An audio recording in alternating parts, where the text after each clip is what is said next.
안녕하십니까. 한국자생출란 재배에 대한 소견을 함께 이야기해 보겠습니다. 어제는 관수의 시기가 되어서 요즘 3일에서 4일 만에 물을 줍니다.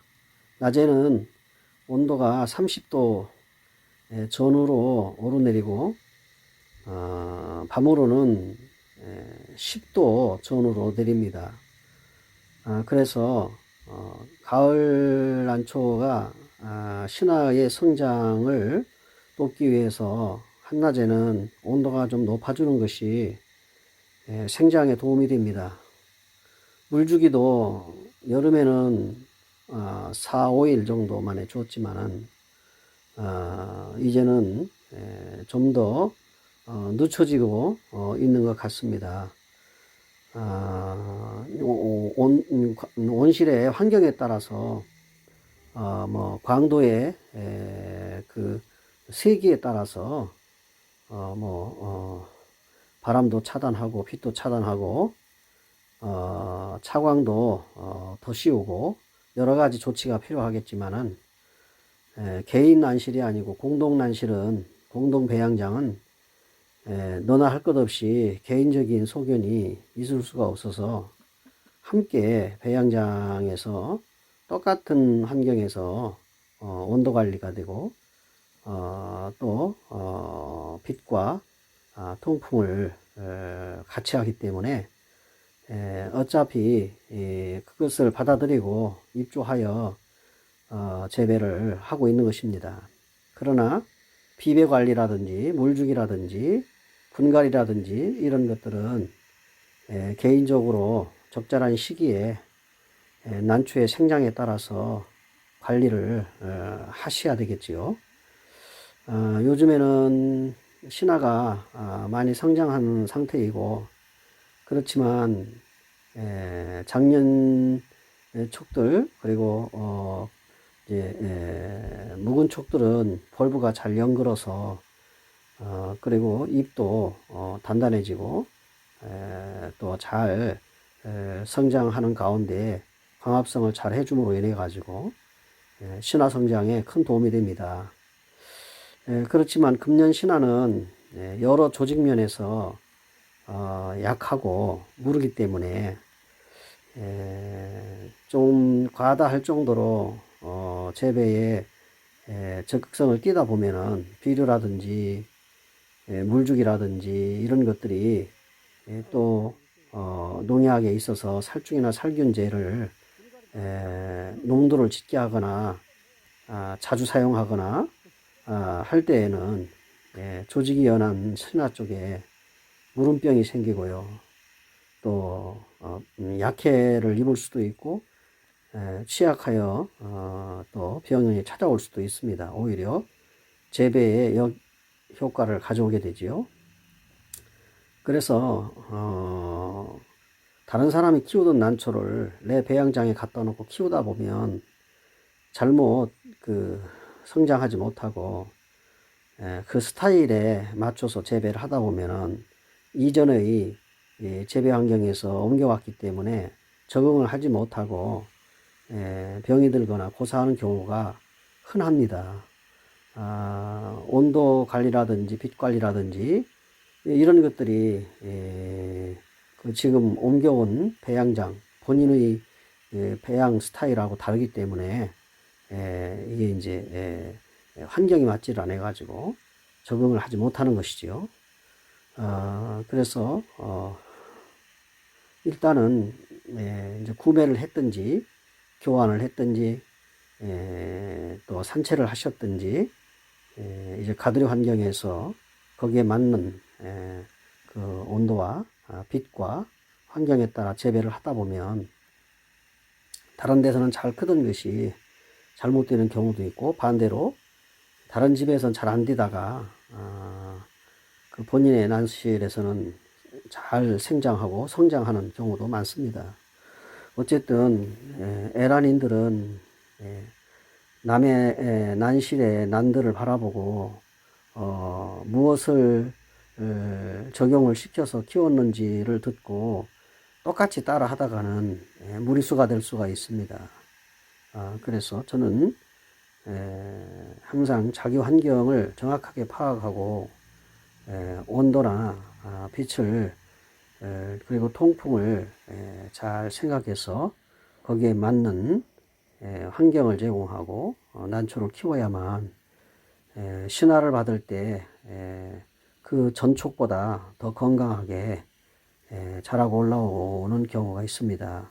그것이 재배의 성공의 길이 아니겠는가 싶습니다.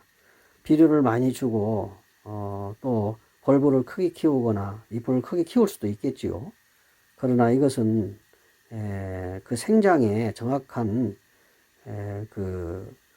주기를 제대로 맞춰 주기 때문에 말하자면 이제 그 욕심에 의한 재배가 생장은 빠르게 할 수 있으나 결과적으로는 그 생명이 위태로운 오래가지 못하는 난초가 될 수가 있습니다.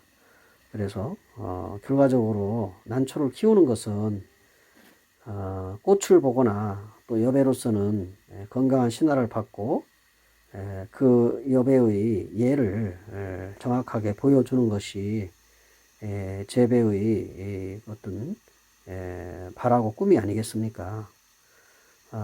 그래서 꽃을 정확하게 잘 발현시켜주고 품성을 보여주는 그런 에란인의 관심과 노력이 필요하겠습니다.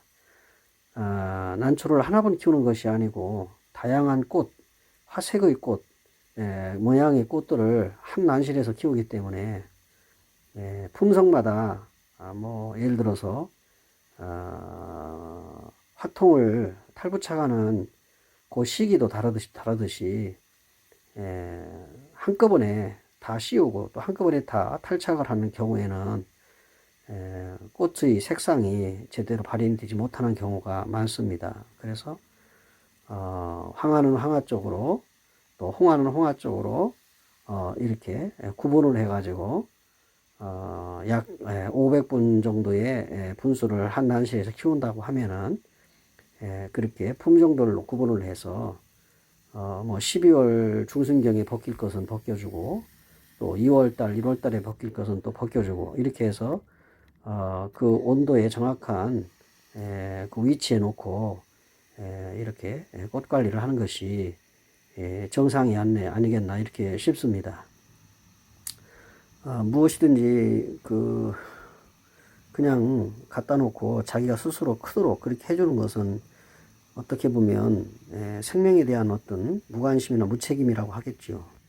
모든 분들이 정확하게 100% 맞게 해주지는 못하겠지만은 그래도 어느 정도는 어떤 그 식물에 있어서 적응할 수 있는 환경을 맞춰주는 것이 필요하다 이렇게 여겨집니다. 제가 83년도에 그 봄부터 난초를 알게 되고 시작을 했거든요.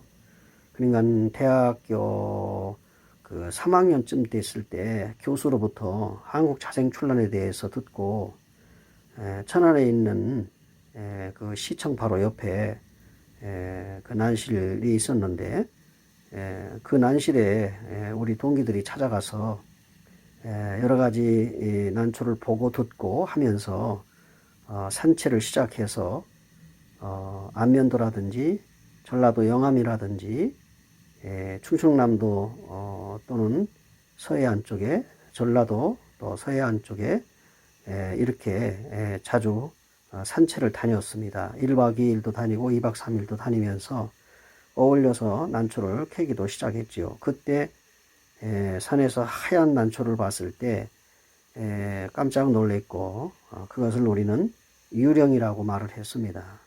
그때 그 유령이란 말이 지금도 우리 난기에서는 그렇게 쓰입니다. 저희들이 처음으로 유령이란 말을 쓰지 않았나 이렇게 생각이 되고 그때는 전시회가 별로 없었습니다. 보세난이라든지 또는 뭐 분재라든지 이런 것들에 끼워서 한국 출란이라고 갖다 옆에 붙여서 전시회를 했었습니다. 보기도 아주 좋지 않았지요. 대만 보세 같은 경우 얼마나 좋습니까? 그러나 한국 출란은 작고 보잘것이 없었습니다.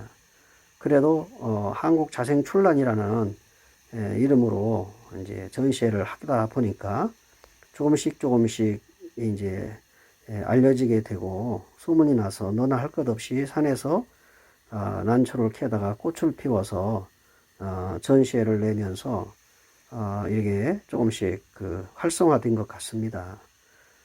지금은 뭐 전체적으로 전국이 난 재배하는 환경을 맞춰 놓고 비록 강원도라든지 서울에서도 잘 키우고 있는 것입니다. 이제 전라도 이제 한평 쪽이 꽃의 메카이고 여배의 메카라고 하면 합천이 아니겠습니까? 전국대회 그리고 이제 연합회 각 단위단위에서 난초를 잘 재배를 하셔서 전시회의 품종으로 나오는 걸 보면 대단한 발전이 있고 앞으로 더 좋은 훌륭한 품종들이 산채돼서 많은 에란인들에게 기쁨을 주고 또 활성화되는 계기가 되기를 바랍니다.